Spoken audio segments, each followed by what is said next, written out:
Impossible. We live together, and you just need to sign the divorce papers. Good luck with your poor life." With these words, the call suddenly ended. I stood motionless, holding the phone in my hands, stunned by what I had heard. The silence that followed weighed on me until the lawyer defused the situation with an unexpected laugh. His laugh was so unexpected that Amelia, sitting next to me, looked at him in surprise.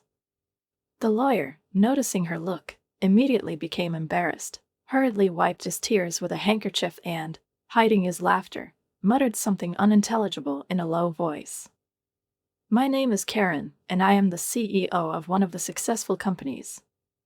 I've been married to Louis for 3 years now. We do not have children, and perhaps this is due to our excessive immersion in work. We are both so busy that even weekends rarely provide an opportunity to spend time together.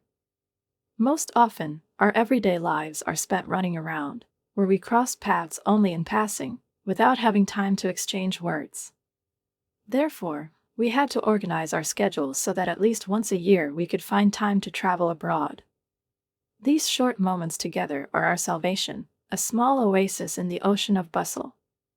When we first got married, we decided to invest in buying an apartment on the top floor of a tower in the Bay Area. This decision gave us a lot of difficulties, especially financial ones, but in the end it turned out to be the right one. We knew that the value of real estate in this area would increase over time, and it would be a profitable investment in the future. Despite everything, we are both happy with our life and home. Amelia, my close friend from school years, plays an important role in my life. We sometimes meet for lunch, although we have less time. Amelia has always been a beauty, but her demands on men have always been high. She wants to get married, but only to a man with a good education and a high income. She spends hours on dating apps, carefully selecting candidates and agreeing to nothing less than the ideal she has surrounded herself with. One day we were having lunch at a cafe near the park when Amelia suddenly said she wanted to visit my apartment. It was strange, she had never expressed such a desire before. But the next weekend she came, and her reaction was indescribable. Even through the intercom, her surprise could be heard. When I opened the door, her eyes widened and admiration appeared on her face. "Wow, this place looks like a mansion," she said, looking around. The elevator that took her to the top floor seemed too long to her, but the end result was worth the wait. Amelia continued to look around the apartment enthusiastically, not hiding her admiration. Her eyes were glowing from what she saw, and it seemed she couldn't stop turning her head, assessing every corner of the space. "It's even more spacious than the house," she said admiringly, admiring the view. "It's just incredible. It's really impressive." Her voice was full of genuine admiration. She looked around once more and added, "Great location, this top floor in such a high-rise building. It must have cost a fortune." The smile never left her face, and there was something in her tone that made me wonder exactly what thoughts were going through her head. "Yes, you could say it's $1 million condo," I replied, laughing a little, but Amelia immediately picked up on the phrase. Her gaze flashed. "A million? Your husband must earn a lot of money," she said in amazement, her eyes widened in admiration. This moment was typical for Amelia. She was always more interested in people's income than anything else. I've known this for her since she was a schoolboy, when she always set the bar in finding a partner solely on his financial capabilities. "Yes, Louis has a good salary, especially for his age," I replied, trying to be restrained and not attach too much importance to money. But I didn't like talking about it openly. I felt that an open conversation about income was inappropriate here, and my caution did not seem to go unnoticed by Amelia. There was something in her gaze, like an ulterior motive, but she quickly looked away. "Can I use your bathroom?" she suddenly asked, suddenly interrupting the conversation. I nodded and directed her in the right direction, meanwhile going to the kitchen to make tea. But as I was having tea, I couldn't help feeling a little uneasy. Amelia stayed in the bathroom longer than I expected. After a while, Just about to check if she was okay, she finally returned, holding the phone in her hands. "I was just answering the letter," she said, although such excuses were not typical for her. There was something alarming in her words, but I tried not to attach importance to it. We continued to enjoy the cookies and tea, but I couldn't get rid of the feeling of slight anxiety. At one point, Amelia made another unexpected statement. "Can I stay until the evening? I'd like to meet Louis." The last time she saw him was at our wedding, and her desire to meet again seemed quite natural. I decided to discuss this with Louis by sending him a short message. He replied that he could come early, and I informed Amelia that this was not a problem. While I was cooking dinner, Amelia went out again, and I noticed her absence only after a while. When she returned, something about her appearance made me freeze for a moment. My familiar necklace hung around her neck. It was the necklace I kept in my bedroom. She smiled sheepishly and, seeing my reaction, posed like a model, turning her head to the side. "How do I look? Does it suit me?" she asked with a playful wink. My expression must have been too stunned, because Amelia quickly laughed. "Oh well, I'm just kidding. I found it and thought it was cute." Her explanation sounded naive, almost like an excuse for a child who had committed a prank. "It must be very expensive," she continued, without taking her eyes off the necklace. There was some subtext in her words, as if she was looking for confirmation of her guesses about our financial situation. I replied softly, "Yes, this is a really valuable thing, a gift to Louis."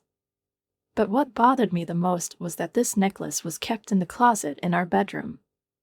How did she find him? Amelia clearly pretended to go to the bathroom, but actually looked into the bedroom. My anxiety was getting worse, but I didn't want to stir up a scandal over such a trifle. Amelia, sensing my mild reaction, suddenly asked, "Can I borrow this necklace for a while? I have a date soon with a doctor I met through a dating app, and I want to wear it to the meeting. Please." I pretended to go to the bathroom, but actually went to check the bedroom. Of course, my worst suspicions were confirmed. The closet was not completely closed, and the chest by the bed was ajar. The drawers that had been neatly stacked before now looked as if someone had opened them and rummaged inside. Amelia must have searched every corner, checked every possible drawer and door she could find. Her fingerprints were visible on jewelry and watches, on leather straps and metal surfaces. It seemed to me that she even tried on my shoes, because the heels were slightly deformed, as if someone had tried them on the go. It was too much. She's clearly crossed the line. Back in the living room, I tried to stay calm, even though I was seething with indignation inside. "You touched various things in the bedroom, didn't you?" I began. My voice sounded strained, but I held back, not wanting to escalate the situation. "Your shoes have lost their shape, and there are fingerprints on the watch," I added, carefully watching her reaction. Amelia just puffed out her cheeks like a child caught playing a prank, but instead of looking guilty, she seemed more annoyed that she was caught. I took a deep breath and tried to avoid further confrontation. "Please don't do this again."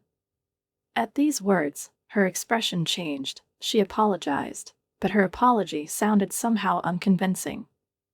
I didn't want to make this a big problem, because our friendship lasted for years, and I didn't want to ruin it because of such an incident. So I just laughed, trying to smooth over the awkwardness. When Louis returned home, he was holding a cake box in his hands. It was a symbolic gesture, after all, a rare event when we could all spend time together. Louis and Amelia met for the first time after our wedding, and at first their conversation was awkward, but gradually they chatted like old friends. By dinner, their laughter filled the whole house, and I was standing in the kitchen washing the dishes, listening to them chatting merrily. Louis talked about his terrible boss, and Amelia agreed, saying how jealous she was of his team. Louis was laughing, his eyes crinkling with amusement. I was a little confused by the way Amelia lightly touched Louis. Her hand lightly fell on his shoulder, sometimes on his arm. It was casual, but noticeable. Nevertheless, I tried to convince myself that this was just an expression of friendship, that it was better to see them like this than alienated. After all, Louis wasn't the type of man Amelia usually looked up to. It's been a month since her last visit, and I started to notice strange changes in Louis' behavior. He began to spend more time with the phone in his hands, which he had never done before. His gaze was often distracted, and when I talked to him, he asked me to repeat his words, as if he hadn't heard me the first time. The phone became his constant companion. He even took it to the bathroom. It was all so unusual for him that I felt uneasy. I felt like we were moving away from each other, as if he was going into some other reality where I had no access. Every day I noticed that our conversations had become short, formal, and almost nothing remained of the former warmth. Louis started working on weekends, explaining this by blockages at work. But it was hard for me to believe it, especially considering that now we didn't see each other on weekdays or weekends. The situation worsened so much that we started sleeping in separate rooms. He explained it as fatigue, but I couldn't get rid of the feeling that an invisible wall had grown between us. One evening, returning home, I found the divorce papers on the table. Louis has already signed them. My heart skipped a beat and my hands trembled with the sudden realization that I had only suspected until this moment. Even if I guessed what was going on, seeing it so clearly was still a blow. I called Louis right away. I just came home and found the documents on the table. I asked, even though I already knew the answer. His voice on the other side of the phone was cold, almost indifferent. I met someone else, he said, as if it were a normal conversation. I felt something inside me break. It's not just an affair. I'm serious, he continued. Then I heard a familiar female voice. It was Amelia. I'm dating Louis, she said calmly, almost emotionlessly, as if it were something ordinary. I want to marry him, she added, her voice cold and distant, but there was not a drop of shame or regret in it. Amelia's words echoed in my head. I felt my heart beat faster and a cold sweat broke out on my body. I stood there, trying to process what had just happened. The phone calls, Amelia's malicious words, Louis's cold, almost insensitive tone, it all seemed to turn into one endless nightmare. Her mocking voice was still ringing in my head, just sign the divorce papers and send them. She laughed, adding, good luck with your bad life. The call ended abruptly, leaving me in a state of complete confusion and helplessness. Days filled with sleepless nights have passed. Louis didn't come home anymore, and I couldn't bring myself to even touch the divorce papers. They remained untouched on the very table where I found them, as a mute reminder of a ruined life. To top it all off, Amelia kept sending me photos of her and Louis picturing their happy lives together. They looked like the perfect couple, and they seemed to be enjoying their relationship, as she put it in one of the messages. These photos were like a knife in my heart, plunging me into the abyss of pain again and again. It all seemed unbearable, like some kind of terrible persecution. My nerves were on edge, and soon it began to affect my health. My complexion had noticeably faded, and even during the day I felt sluggish and tired, unable to focus on anything. People around me began to notice my changes and strongly advised me to see a doctor. As a result, I was almost forcibly taken away for treatment, where I was prescribed medications and strongly recommended rest. I managed to find inner peace for a while. The drug started to work, and I was able to sleep at night again. When I returned home from the hospital, I felt a little better, but everything changed in an instant. One day I heard a strange sound in the house, as if something had fallen. I went into the bedroom and opened the closet. My heart skipped a beat, my favorite bags and jewelry were gone. The watch I kept in the trunk is also missing.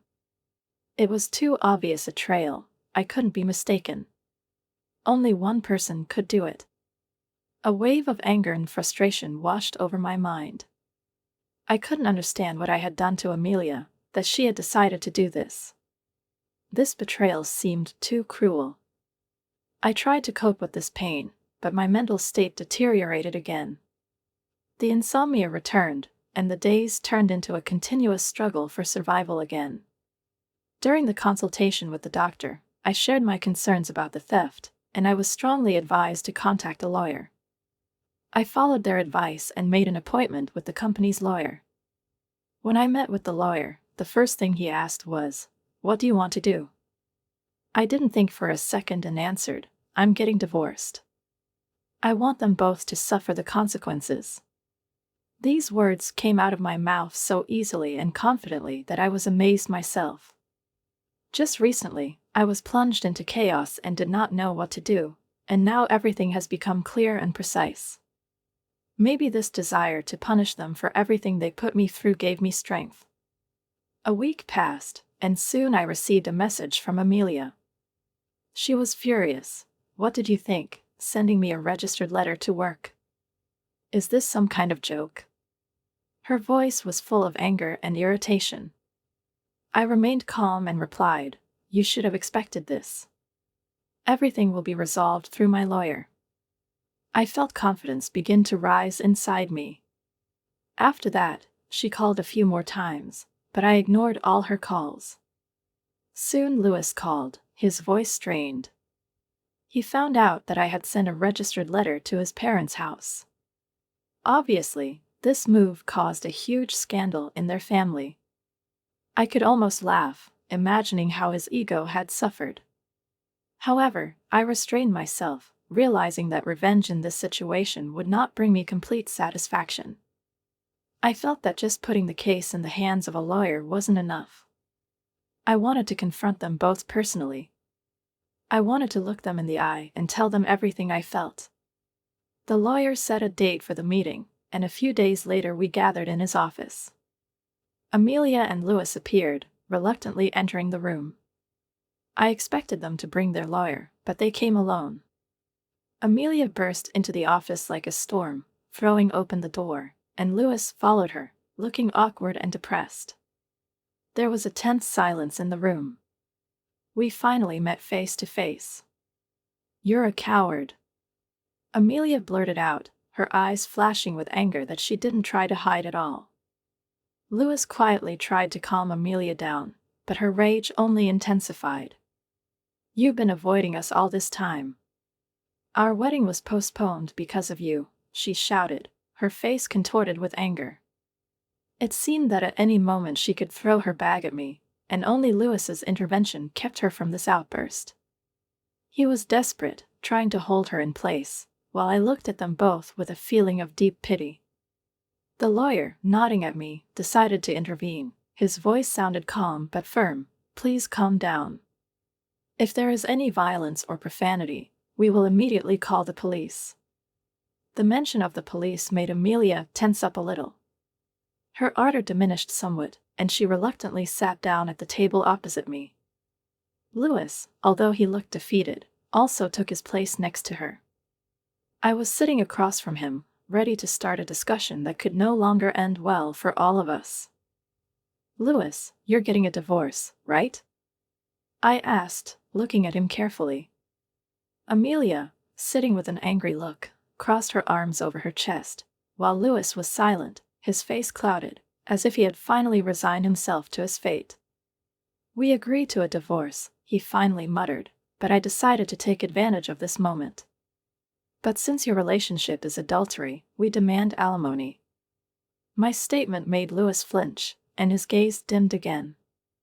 "I agree to the divorce," he said without looking up. "But once the alimony is paid, you will never contact us." His words sounded like a last act of desperation, as if he was trying to somehow keep control of the situation.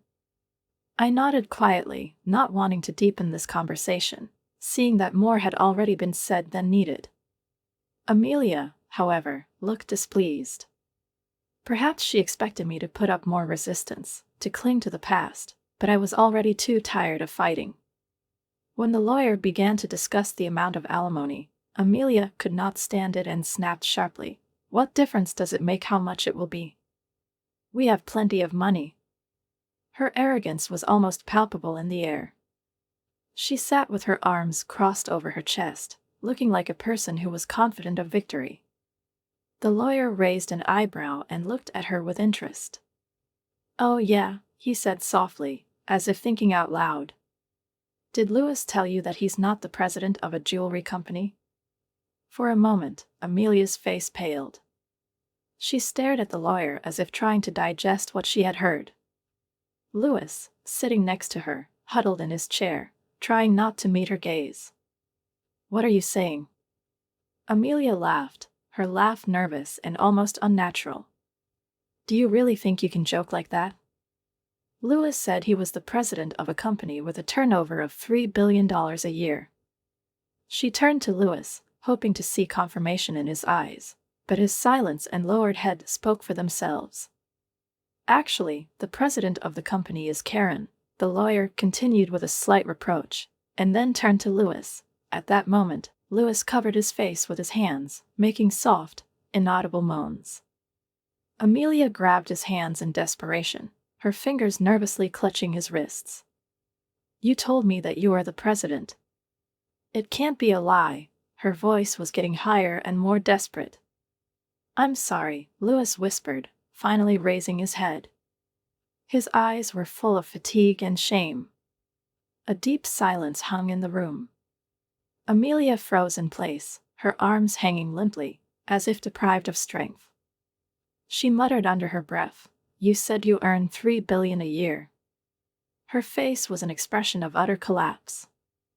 I looked at her with cold calmness, realizing that her world, built on illusions and lies, began to crumble right in front of her eyes.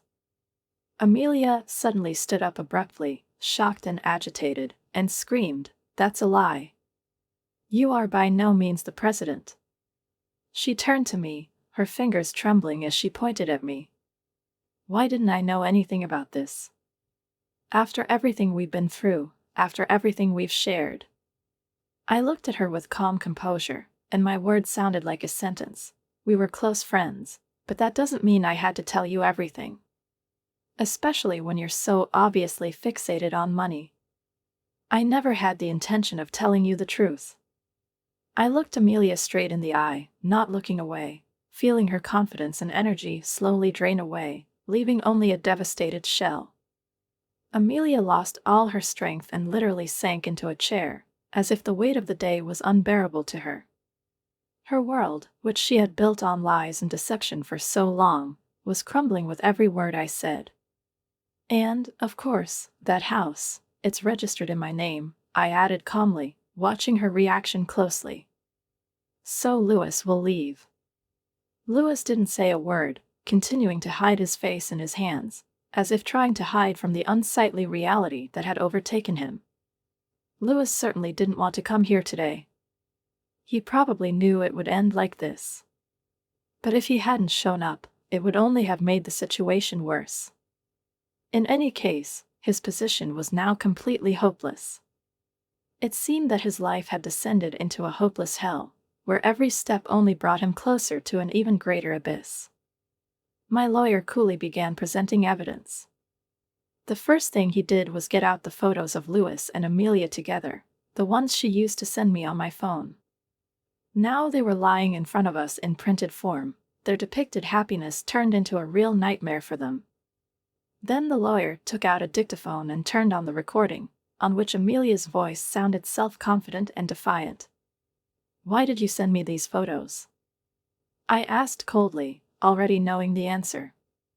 "I just wanted to share our happiness with you." Her voice filled the room, now sounding empty and cynical. Lewis seemed to be holding back tears. He sat there, unable to lift his head, his shoulders shaking. I continued, "You're still clinging to the past, but I want this divorce to be finalized as soon as possible." "Yes, I know what you're clinging to," Amelia said, not hiding her contempt. "You're clinging to Lewis's income. After all, he is the president of a jewelry company with a turnover of $3 billion. You thought I'd just take it for granted, right?" She suddenly covered her face with her hands, as if embarrassed by her own words. "Hurry up and separate us, leave this apartment. It's a pity that she will be mine soon." Amelia was literally pouring out her contempt, but I remained cold. Louis will never come back to you, she continued, as if trying to convince not only me, but herself. I'll give you as much alimony as you want, poor thing. After all, you've always wanted money, not Louis. Her words were laced with venom. Louis looked completely depressed. His face was drowned in tears, which quietly flowed down into his lap. Finally, there was an awkward silence in the room. But the lawyer didn't stop. Do you think that's all? His voice was calm and confident. Amelia, you broke into the house while Karen was away and stole a few things. Isn't that right? Louis suddenly froze, his face expressing pure shock, as if this revelation had come as a complete surprise to him. What kind of theft? He muttered, finally raising his head, his voice full of incomprehension. Amelia bit her lip, her hands began to shake. No, it's not me. I do not know what you are talking about, she muttered, but her words sounded unconvincing. The lawyer took out a tablet and put it on the table. A video appeared on the screen showing Amelia sneaking into the bedroom, picking up bags and jewelry, stuffing them into her bag. The whole scene was captured on camera, and Amelia just stared speechlessly at the screen, her eyes wide with horror. What is this? Why did you record me? A note of panic began to creep into her voice. This is illegal surveillance. Louis covered his face with his hands again. His breathing became heavy and ragged. This is our house, I replied calmly. We've always had surveillance cameras. Why didn't you ask me about this before? Who would have thought that you would break into my house and steal things? My head was starting to hurt from this ridiculous argument, and I was already losing patience. And you used my key without permission, I continued without raising my voice. Amelia tried to get out of it. I wanted these things. It's your fault you didn't buy them for me. Her excuses sounded so absurd that even Louis seemed stunned. You kept arguing, I said, coldly watching their helpless attempts to justify themselves. But it doesn't matter anymore. Save all your arguments about theft for the future. We will file a police report. Amelia clearly panicked at the mention of the police. About the police? It's too much. I just borrowed a few things from a friend. Her voice was already weak and pleading. I never gave you permission to borrow anything, I replied calmly. Besides, you've never been my friend. You were just a classmate. My decision was final. I'm filing a police report. Amelia, having lost all pride, began to slowly kneel down. Her voice, like the whisper of a hurricane, overflowing with tears, sounded almost pleading. Please, I beg you, forgive me. I looked down at her as if she were a fragile figure, crushed by the weight of her own delusions. At that moment, I felt a cold confidence awaken in my heart. What are you going to do? I said, paying attention to her every breath.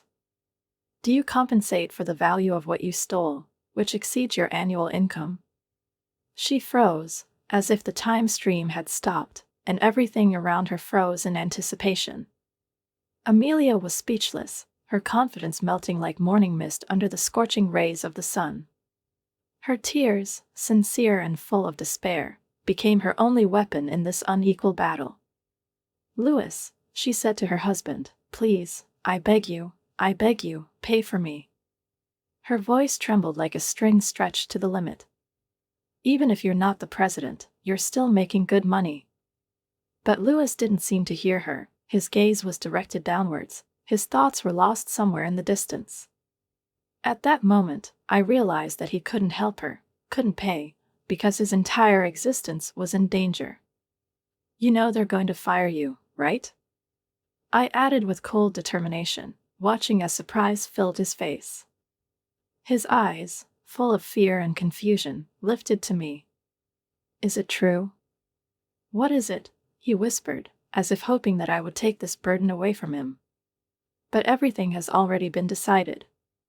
Since he left home, His presence at work has become a ghost. His departure has not gone unnoticed. Because of this turmoil in your life, I continued, there have been complaints about you. I explained to your boss that you looked like you were about to collapse on the floor. My voice intonation was calm, almost emotionless, as if I was talking about the weather. You still have the right to share the property, Amelia said softly, but it sounded unconvincing. I'll pay, I'll be able to somehow. She tried to assure herself and me at the same time. But that's impossible, I replied, showing all my confidence. Karen and Louis had a prenuptial agreement on the property. Have you heard anything about this? Louis, sitting with his head down, suddenly jumped up as if he had been struck by lightning. Why didn't you ever tell me about this? There was reproach and bewilderment in his voice. I looked at him with contempt, realizing that in this question of his lies the whole depth of his misconceptions. You never wanted to hear the uncomfortable truth, Louis, I said, barely able to contain my irritation. His eyes glistened with realization, as if he had suddenly woken up from a long sleep. At that moment, he finally realized that dreams of a simple solution and a happy future had crumbled into dust, and the whole world that he considered his own had become an unattainable illusion. The lawyer carefully placed the contract on the table. Its surface was smooth and cold, like ice, reflecting all the tension of the situation. The document stated that if the marriage lasted less than 5 years, neither party would be able to claim the other's property. They were in the 3rd year of their marriage, and this circumstance seemed to hang over them like a thundercloud. Amelia, looking at the contract, tried to grab it, as if she wanted to tear it into small pieces, like an unlucky card that led her to the abyss. But watching her attempts, I couldn't help but comment, you should handle this document carefully.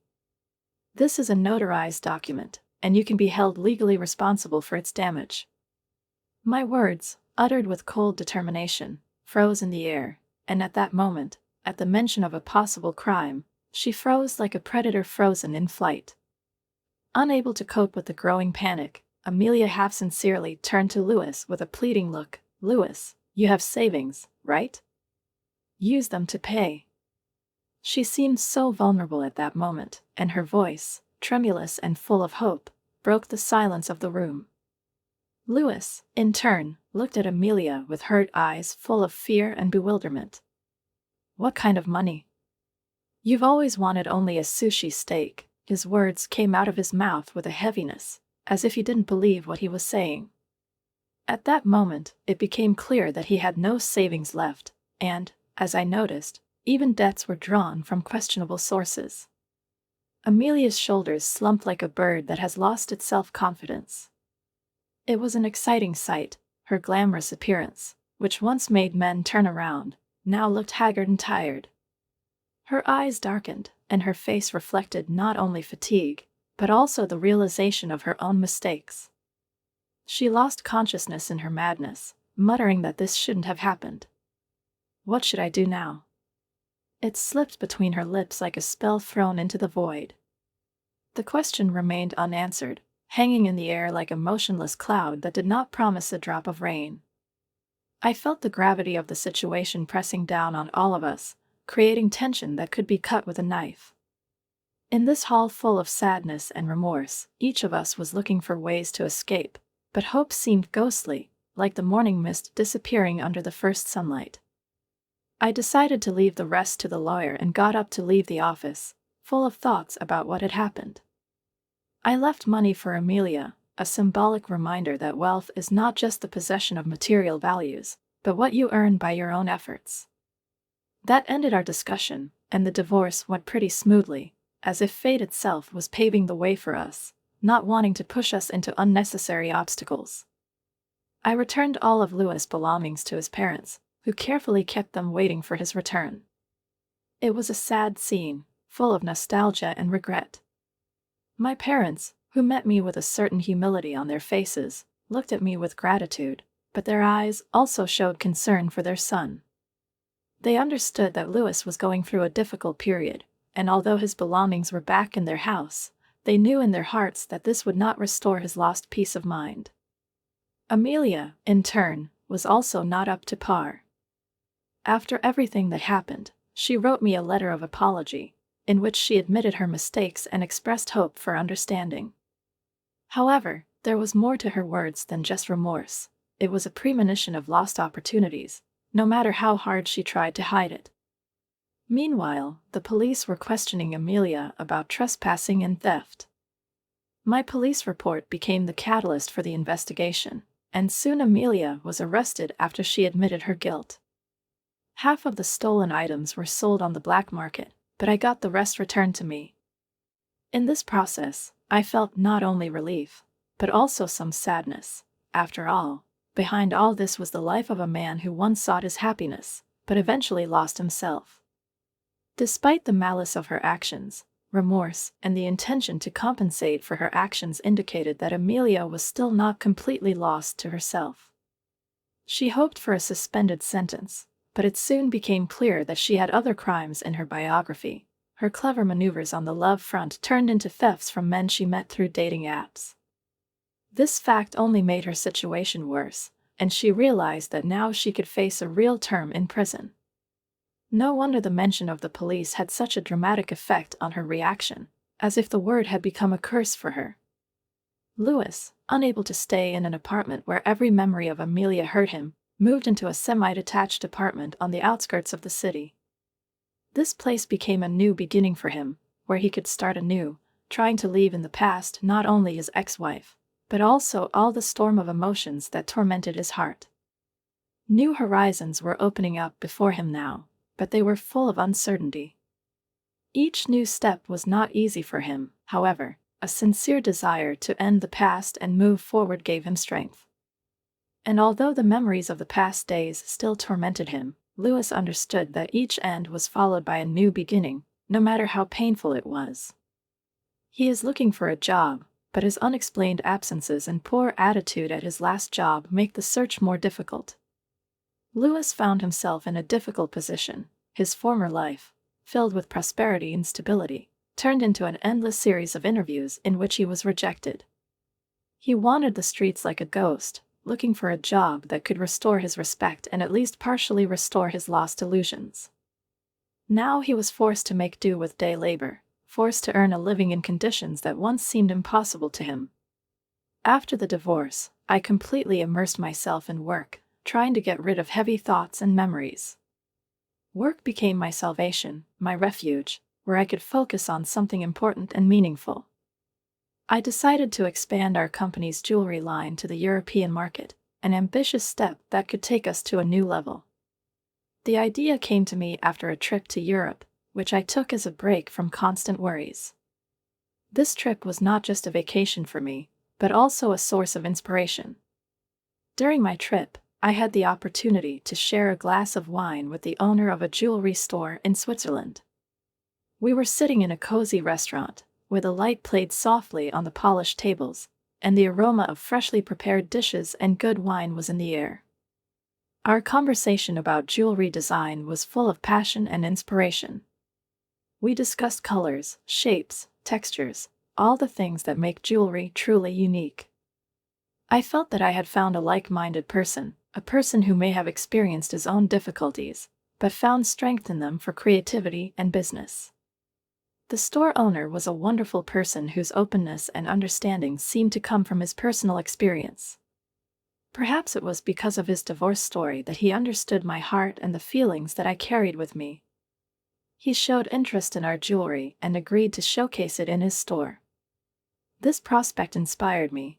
I not only had to develop the business, but also have the opportunity to see him again.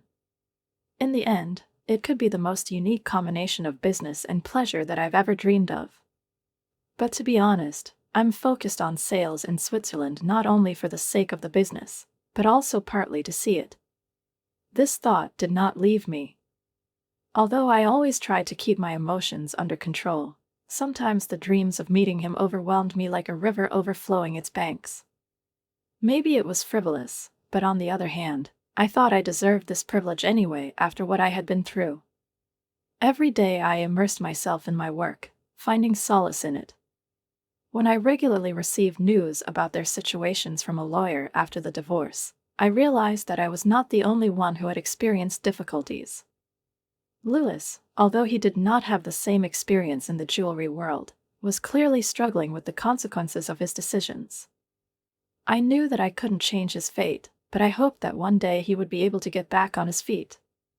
No matter how hard it was for me, I wanted to move forward and build a new future in which there would be no place for old resentments and regrets.